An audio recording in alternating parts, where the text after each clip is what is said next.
ዓለም በአንተ ላይ ፊቷን ብታዞርብህ ምን ታደርጋለህ? ለሊዝ መሪ ሕይወት ቀላል አልነበረም። ያደገችው በብሮንክስ ኒውዮርክ የሱሰኛ በሆኑ ወላጆች ነው። እናቷ ኤችአይቪ ፖዚቲቭ ነበረች። ቤታቸውም ምግብ ብርቅ የሆነበትና ፍቅር ብዙውን ጊዜ የማይገኝበት ትንሽና የፈራረሰ አፓርታማ ነበር።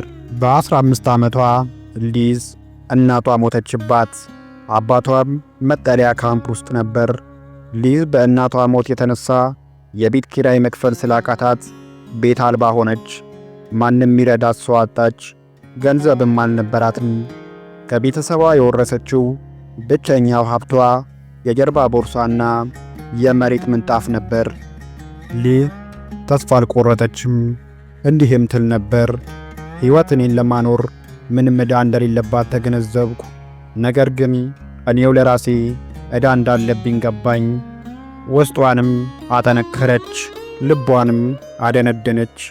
ሁለተኛ ደረጃ ትምህርቷን እንደገና ተመዘገበች። በፓርክ ወንበሮች ላይ ብርድ ዝናብ ሳትል እየተኛች ትምህርቷን ተማረች። የሚገጥሟትንም አስከፊ ነገሮች እንደ ነዳጅ ተጠቀመቻቸው። ከትምህርት ቤቱ በጣም ጎበዝ ተማሪ ስለነበረች በ2 ዓመት ውስጥ ብቻ ነው የተመረቀችው። ከዚህ በፊት ሁሉም ሰው እንደማይቻል የነገሯት ቅጽበት መጣ። በጣም ጎበዝ ስለነበረች ወደ ሃርቫርድ ዩኒቨርሲቲ ተቀላቀለች። ከቤት አልባነት ወደ ሃርቫርድ ዩኒቨርሲቲ። እግዚአብሔር ታሪክን ይቀይራል። ይሄ የሚሆነው ግን ተስፋ ባለመቁረጥ ነው። ለዚህም ሊዝ ማሳያ ናት።